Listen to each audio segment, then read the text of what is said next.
Anda sudah nyampaikan itu tadi di depan. Apa yang menjadi beban Prabowo yang disebut Jokowi? Jangan diulang-ulang terus. Saya mau lanjut ya. Anda hanya ingin mengadu domba antara Jokowi dan Pak Prabowo. Itu masalahnya. Bu Irma dengar sebentar, Bu Irma. Nggak bisa, saya nggak mau dengar karena Anda mengadu domba. Saya mau bisa sama.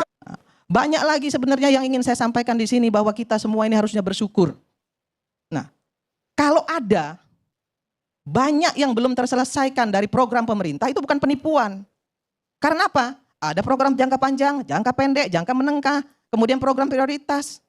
Nah, kalau ada program yang belum terselesaikan karena waktu, karena anggaran, itu bukan penipuan. Wah, presiden menipu. Buktinya program kerjanya yang ini belum selesai, yang ini belum selesai. Ya nggak bisa selesai juga kalau cuma 5 tahun. Nah, yang begini-begini harusnya kita sama-sama duduk.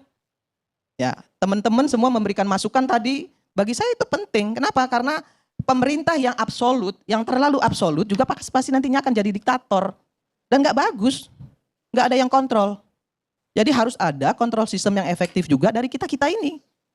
Tetapi saya ingin sampaikan juga yang konstruktif lah. Jangan dikit-dikit Jokowi, dikit-dikit Jokowi. Saya bukan mau bela Jokowi, tapi kalau semua masalah kayaknya ditimpahin dengan Jokowi, kok kayaknya Jokowi ini kayak sampah gitu loh. Ya. Yang bilang sampah tapi siapa tadi? Oh gitu. Oh berarti Anda sampah dong ya. Jadi sebentar Pak. Ya nggak apa-apa sebentar. Saya kan nggak menyebut nama Bu Irma tadi kan. Saya bicara dengan pandangan yang umum saja. Ya. 3 kali disebut nama saya. Oke. Nanti ada waktunya lagi kan setelah ini. Saya belum selesai Pak. 15 menit ini Bu Irma. Belum. Saya hitung. Coba belum. Sebentar lagi, 1 menit lagi. 1 menit lagi. Saya ingin sampaikan kepada kita semua, 100 hari Presiden Prabowo Gibran ini, menurut saya sudah cukup bagus. Sudah cukup konstruktif. Kalau ada yang masih kurang, wajar-wajar saja. Nanti kita lihat ke depan, kita kawal bersama. Karena anggarannya baru turun di pertengahan Januari. Dan itu juga belum semuanya cair. Ya kan? Karena seluruh program kerja, kebijakan dan lain sebagainya tidak akan pernah berjalan kalau tidak ada anggaran. Nah, mungkin itu dari saya. Mudah-mudahan ya dengan apa yang kita sampaikan semua tadi bermanfaat bagi masyarakat Indonesia, bagi pemerintah, menjadi kontrol juga untuk kita semua. Terima kasih, saya tutup dengan wallahul muwaffiq ila aqwamit thoriq. Assalamualaikum warahmatullahi wabarakatuh. Tadi bisa izin sebentar tanggapi karena dua pembicara Bang Andi sama Bang Irma itu fokus ke saya. Sebentar ya, boleh tapi pendek aja. Jadi ada 2 poin penting yang saya tegaskan sebagai satu pesan yang objektif. Tadi saya mengatakan bahwa saya melihat ada satu fenomena, tindakan yang fenomenal.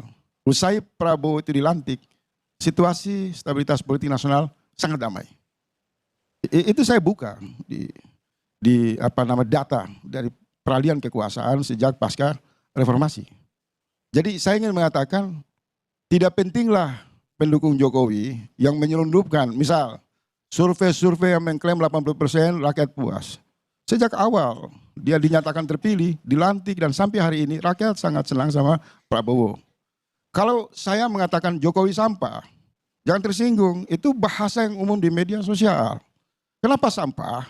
Karena terlihat dalam pembentukan kabinet ini, ambisi Jokowi dan loyalisnya terus mempertahankan modus politik yang disebut melanjutkan. Sebentar Bu Irma, jangan emosi. Tenang. Mencoba membangun satu narasi daur ulang selama pasca pelantikan, sebelum pelantikan ya, pasca kemenangan Pak Prabowo, bahwa ada soliditas, keakraban, semangat yang kuat antara hubungan Pak Prabowo dengan Jokowi. Sementara akal sehat publik dalam perbincangan di seluruh kanal media sosial melihat memang ada sampah di kabinet Prabowo. Saya beri contoh tadi, sampah lewat Menteri Kelautan dalam kasus pagar, pembongkaran pagar laut.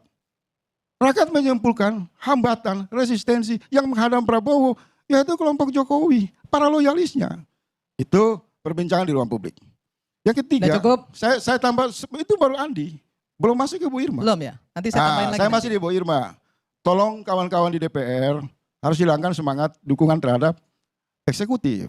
Maka tadi di awal saya mengatakan belum ada sampai hari ini rekomendasi resmi atas nama partai politik untuk memotret apakah ada harapan pemerintahan Prabowo, apakah ada progres?